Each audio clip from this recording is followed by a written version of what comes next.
Hello, bonjour tout le monde et bienvenue dans ma chaîne YouTube. Aujourd'hui, je vais faire un revue de magazine comme d'habitude. Et là, je vais vous montrer quelque chose, c'est que quelque chose que je suis vraiment super contente d'avoir reçu, c'est le magazine Vogue. Et Vogue m'a envoyé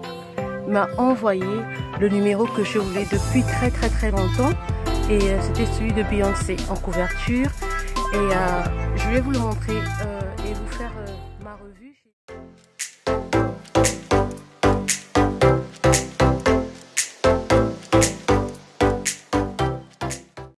Alors comme vous pouvez le voir, j'avais toujours voulu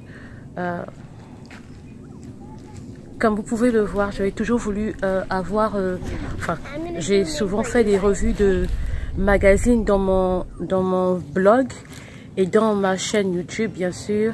Et donc je fais ma collection de magazines et je vais parler donc de celui de Beyoncé rapidement parce que je n'avais pas reçu et parce que à ce moment Vogue m'avait dit que le numéro de Beyoncé, quand je m'étais abonnée, était complètement vide dans les stocks. Et à ma grande surprise, je vais dans ma boîte mail et dans ma boîte de courrier et je vois que j'ai reçu celui de Beyoncé que je voulais avoir depuis très longtemps. Et ça m'a vraiment touchée parce que ça prouve vraiment que Vogue vraiment prend vraiment soin de ses lectrices et de ses abonnés. Et ils m'ont envoyé, donc c'est sûr que c'est dans des dernières ce qu'ils ont dans leur stock qu'ils ont pu garder et qui m'ont finalement envoyé rapidement quoi. Donc je l'ai reçu et c'est un très gros volume, comme vous pouvez le voir, c'est un très gros volume. Regardez ça, c'est super. Les seuls gros volumes que j'avais eu et c'était pas gros à ce niveau, c'était de celui de Michelle Obama et celui de Beyoncé bien avant. Et celui de Beyoncé je crois en 2017 et celui de Michelle Obama en couverture. Donc ça c'est carrément génial quoi. Alors donc le magazine de Beyoncé avait été fait je crois il y a quelques mois en 2018 et on en parlait partout dans la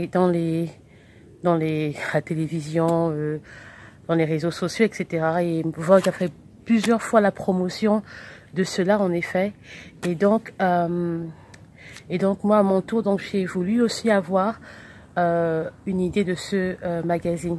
Donc je vous le montre en partie et je sais pas, hein, c'est celui de septembre, voilà exactement, donc c'est celui de septembre et voilà. Alors ici vous voyez, alors ici c'est Beyoncé bien sûr.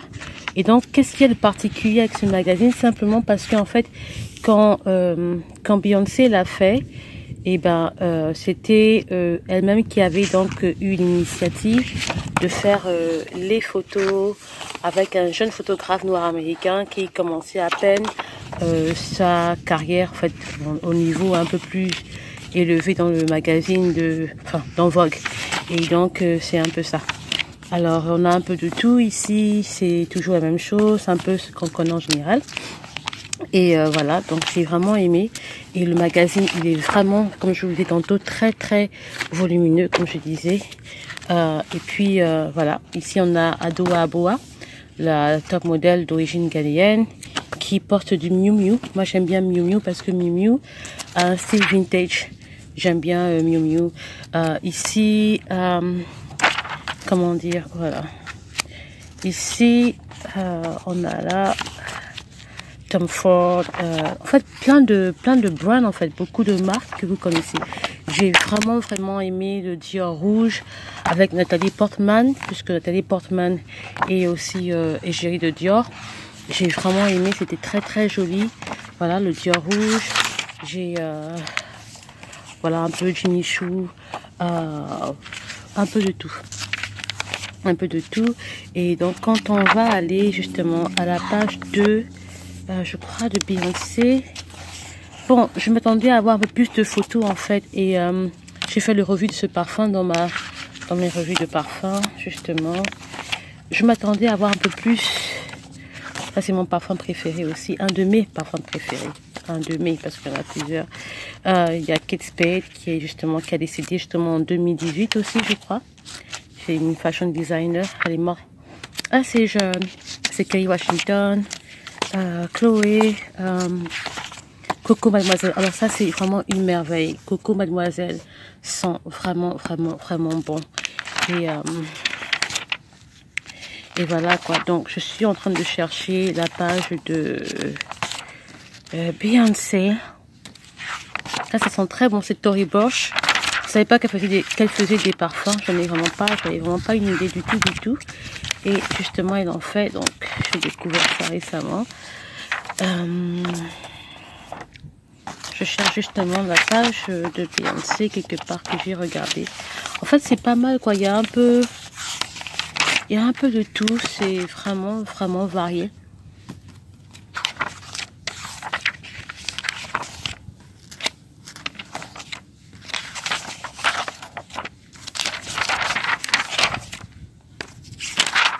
Il fait froid dehors, je vais devoir rentrer à la maison, je vais devoir rentrer.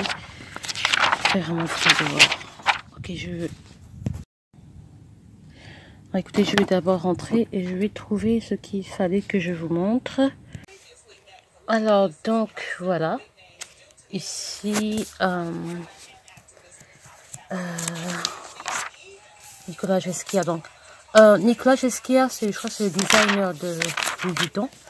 Et ceux qui connaissent aussi Virgil Abloh, c'est aussi le designer de Louis Vuitton et de Nike. C'est lui qui avait fait la tenue, la tenue de Serena Williams. Je sais pas si c'est lui qui a fait pour le Roland Garros, mais quand elle avait mis la tenue, la combinaison du Roland Garros, et ben ça a fait au Roland Garros, ça a fait tellement de critiques que les gens avaient dit en fait que ce qu'elle avait mis comme tenue n'était pas approprié et tout ça. Donc après justement, je crois c'est au Wimbledon, je crois bien, au Wimbledon ou bien à l'US Open ou bien entre les deux, je crois, quand elle est revenue, puisque au Roland Garros, elle a dû arrêter en milieu le jeu. Elle a dû arrêter, comment dire, la compétition en plein milieu. Parce qu'en fait, elle se sentait très mal et vous êtes sans ignorer que Serena a eu un bébé récemment. Donc, le retour de Serena a été assez compliqué, mais pas mal. Donc, Roland Garros, elle a donc arrêté en milieu. Et le Roland Garros est très demandant. Et voilà, donc ensuite, elle est partie, je crois, au Wimbledon, si je me trompe pas. Et au Wimbledon, elle a porté la tenue avec une manche. Et comme un tutu, là, comme des flancs, des tutus autour de Nike. Mais c'était fait par Virgil Abloh, le designer.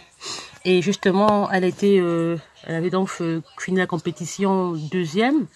Donc en finale, battue par Angelique Kerber. Voilà. Et voilà un peu. Ici, c'est Nicolas Ghesquière.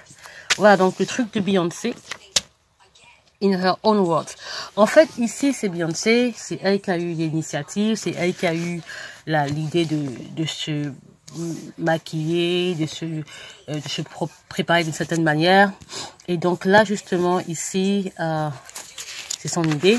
Il y a un jeune photographe du nom de Tyler Mitchell. C'est lui qui a filmé, qui a fait la photographie pour Beyoncé. Et donc voilà. Bon, pour dire vrai, je m'attendais à avoir plus d'images, mais c'était juste à peine 1, 2, 3, 4 images. Mais j'ai aimé, c'était pas mal, j'ai aimé. Voilà.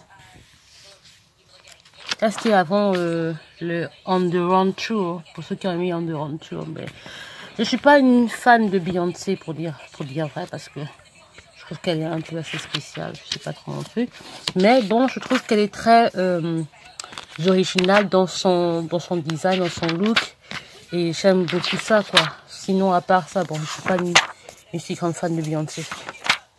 Alors là, pas du tout, alors. Donc voilà, c'était un peu ça. Et voilà, donc. C'était donc ma revue pour le Vogue. Que j'attendais tellement. Il est super épais. J'étais vraiment très contente de le recevoir. Donc c'est vraiment dans ma collection. Et voilà, ici c'est Serena Williams. Et comme je vous disais tout à l'heure, c'est Virgil Abloh, voilà, pour Serena. Et c'est lui qui avait fait Queen. Donc le thème était Queen. Et justement, elle est revenue, après le Wimbledon, elle est revenue à l'US Open. Une fois de plus en finale, mais battue par la jeune Naomi Osaka. Voilà, ok, donc je vous dis à la prochaine. Au revoir. Et donc, ici, justement, j'ai... ici, donc, c'est le Vanity Fair. Je ne l'ai pas encore ouvert.